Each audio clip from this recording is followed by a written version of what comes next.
स्वागत है आप पे अपने YouTube चैनल स्टडी साइकोलॉजी में। मैं त्रिलोकी कुमार आपके लिए लेकर आया हूँ एक धमाकेदार सेशन जिसमें आप देखेंगे हम nodal analysis. Nodal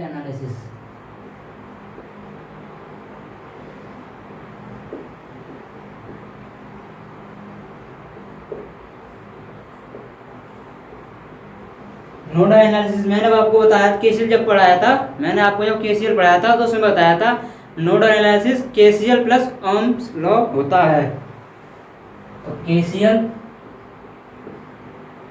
plus Ohm's law equal to होता है नोडल एनालिसिस। तो मैं आपके लिए यहाँ पे एक सर्किट बनाता हूँ, उसमें देखेंगे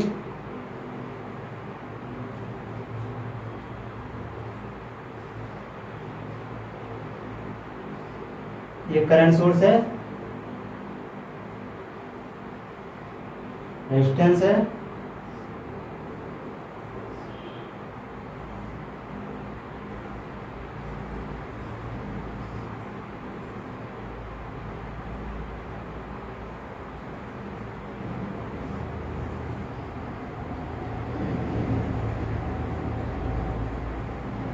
इनकी वैल्यू लिख देता हूं मैं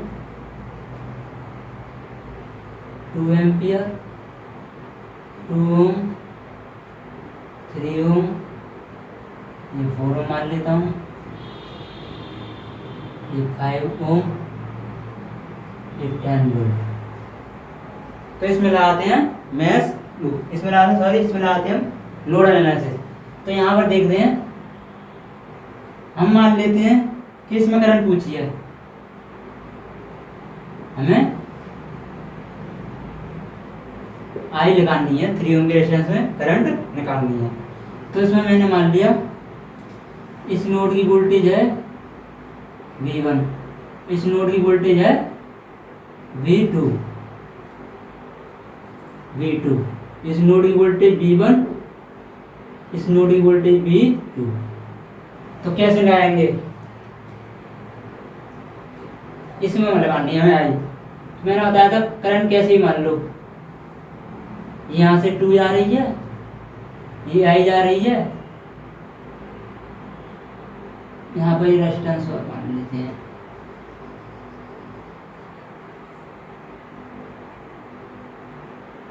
यहाँ पर जा रही है I2, I1 मान लेते हैं, I1, इसमें जा रही है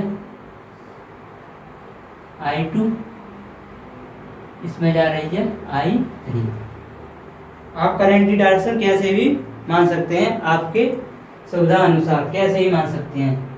तो इसमें मान ली मैंने इधर डायरेक्शन में I1, इधर I2, इधर I3। तो सबसे पहले लाएंगे हम KCL eight node V1, KCL eight node V1। यहाँ पर दो अननोन वेरिएबल है V1 और V2, इसलिए दो इक्वेशन भी बनेंगी हमारी, इसलिए दो इक्वेशन भी बनेंगी। तो देखते हैं, करंट हमेशा हायर पोटेंशियल से लोअर पोटेंशियल की तरफ फ्लो करती है, इसलिए प्लस से माइनस, तो ये हो गया तो 2 एम्पियर, प्लस से माइनस ये हो गया 0,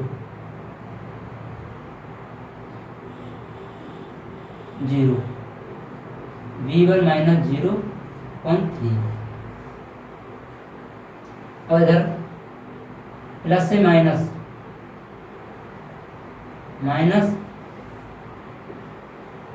plus V1 minus V2 is equal to 2 ohm is equal to,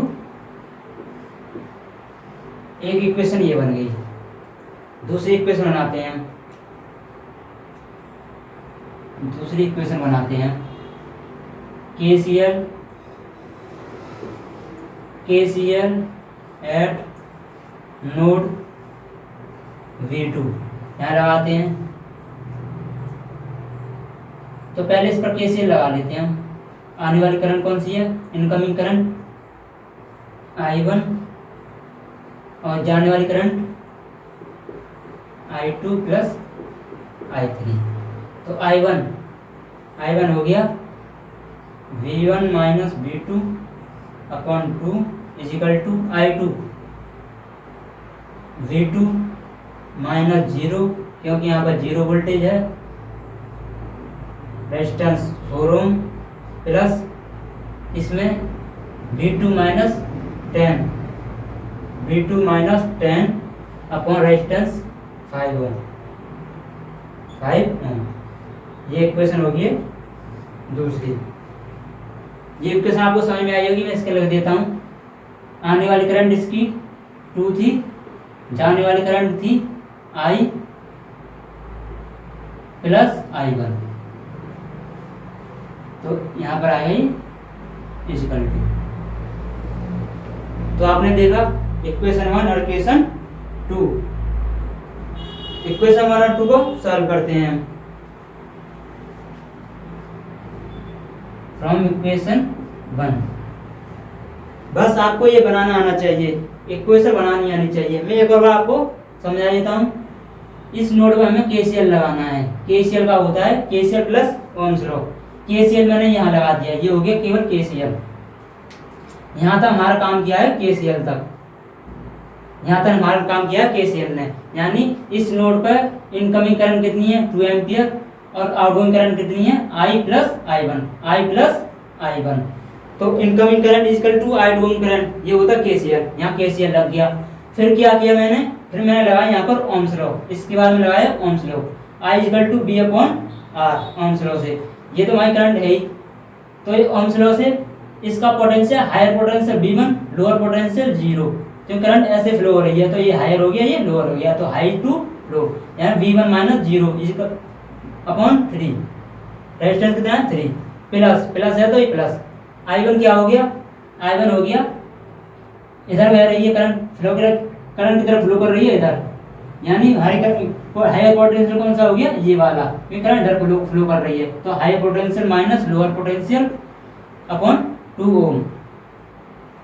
ऐसे इस पर नोड V2 पर केसीएल लगा दिया। इनकमिंग करंट कौन सी है I1, आउटगोइंग करंट कौन सी है I3 plus I2। I1 higher to lower V1 minus V2 upon resistance, higher to lower V2 minus 0 upon resistance, higher to lower V2 minus 10 upon resistance. ये समझ में आया होगा। इक्वेशन सॉल्व करता हूं मैं अब। 2 फ्रॉम इक्वेशन 1 से 2 equal to V1 minus 3 plus V1 minus V2 upon 2 LCM लेते हैं। एलसीएम ले लिया 6, तो ये हो गया 2V1 2 से मल्टीप्लाई किया plus 3V1 minus 3V2 equal to 2। तो ये हो जाएगा 5V1 minus 3V2 equal to 12। तो ये हो गया आपका इक्वेशन 1 जो सॉल्व करके आई है। ऐसे इक्वेशन 2 को सॉल्व करेंगे हम। एलसीएम ले लेता हूं मैं, ये एलसीएम ले लेता हूं, नहीं इसका एलसीएम लेता हूं। V1 minus V2 upon 2 equal to 20 LCM. तो ये हो जाएगा 5V2 और ये हो जाएगा 4V2 माइनस 40। ये 10 बार कैंसिल हो गया, तो 10V1 minus 10V2 equal to 5V2 plus 4V2 minus 40। 9V2 हो गया ये, तो 10V1 minus 10V2 minus 9V2 equal to minus 40। Add करके इधर ले लिया मैंने, तो 10V1 minus 19V2 is equal to -40। एक इक्वेशन ये रही, एक इक्वेशन ये रही, आप सॉल्व कर सकते हैं। इस इक्वेशन में 2 का मल्टीप्लाई करके यहाँ लिखता हूँ, तो 10v1 - 6v2 is equal to 24। Minus करने पर कैंसिल आउट, तो ये हो गए -13v2 इजिकल टू -16, तो v2 इजिकल टू हो गया 16/13, यानी यहाँ का वोल्टेज आ गया 16/13। अगली वैल्यू निकालनी है हमें v1 की, तो यहाँ से देख लेते हैं। 5v1 - 3 इंटू 16/13 इक्वल टू 12, तो 5v1 - 48/13 इक्वल टू 12। यहाँ पर सॉल्व कर देता हूँ मैं। 5v1 equal to 12 plus 14 13, 5v1 equal to plus 48/13, तो 5v1 इक्वल टू 13 2 जा 26, 13 1 जा 13 प्लस 48/13, तो v1 हो जाएगा 4 10/65। सिंपल कैलकुलेशन है, आप कर सकते हो। तो आपने देखा नोडल एनालिसिस समझ में आया होगा। सिंपल केसीएल लगाना है, पहले सिंपल केसीएल लगाना है, उसके बाद में केसीएल के बाद में ओम्स लॉ लगाना है, और दो इक्वेशन होंगी। अगर दो अननोन वेरिएबल हैं, तो दो इक्वेशन बनेंगी। 3 अननोन वेरिएबल हैं तो 3 इक्वेशन बनेंगी। उसको इस तरह से सॉल्व करना है।